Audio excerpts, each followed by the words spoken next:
Hi hello నమస్తేనండి. నేను మీ విష్ణు కిషోర్ ఆస్ట్రోన్యూమరాలజిస్ట్‌ని. సో రాబోయే కార్తీక పౌర్ణమి నుండి 5/11/2025 రోజున బుధవారం నాడు కార్తీక పౌర్ణమి రాబోతుంది. సో ఈ 5/11/2025 విశిష్టత ఏంటంటే కార్తీక బుధ పౌర్ణిమ. సో బుధుడికి, చంద్రుడికి మధ్య రిలేషన్‌షిప్ ఏంటంటే తండ్రి కొడుకుల మధ్య ఎవరికైతే తండ్రి కొడుకుల మధ్య వైరాలున్నాయో ఈ కార్తీక బుధ పౌర్ణమి నుండి తొలగిపోతున్నాయి. బుధుడు ఎవరో కాదండి, సాక్షాత్తు తారా చంద్రుల కుమారుడు. కాకపోతే బుధుడికి తండ్రి చంద్రుడు అంటే నచ్చదు.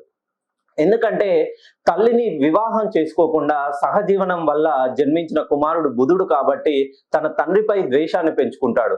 కానీ చంద్రుడు మాత్రం బుధుడికి అన్ని రకాల పవర్స్ ఇస్తూ అక్టోబర్ 19న కర్కాటకంలోకి గురుడు రావడం వలన 2 రాశుల వారికి గురుబలం పెరిగి 100 కోట్లు 2 రాశుల వాళ్ళు సంపాదించబోతున్నారు. ఆ 2 రాశులు ఏవో కాదు, కన్యా రాశి మరియు మిథున రాశి. ఈ కార్తీక బుధ పౌర్ణమి తర్వాత 2 రాశుల వారికి మహర్దశ రాబోతుంది.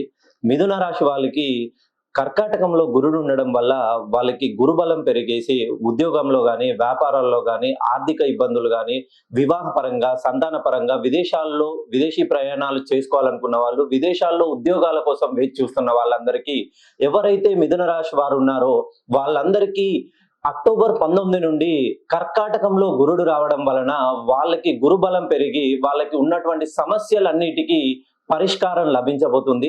అలాగే కన్యా రాశి వారికి కూడా గురుబలం పెరిగేసి 5వ స్థానంలో బుధుడు ఉండడం వల్ల కార్తీక పౌర్ణమి తర్వాత మీరు ఉద్యోగ పరంగా కానీ, నూతన వ్యాపారాలు ప్రారంభించుకోవడం వల్ల కానీ, వివాహ పరంగా, సంతాన పరంగా, ఆరోగ్య పరంగా, కుటుంబ సమస్యలతో ఏదైనా ఆర్థిక ఇబ్బందులతో సతమతమవుతుంటే మీ సమస్యలన్నిటికీ పరిష్కారం కావాలనంటే మీ పేరులోని సంఖ్యాబలాన్ని సరిచేసుకోండి. కార్తీక పౌర్ణమి తర్వాత మీకు మంచి రోజులు రాబోతున్నాయి.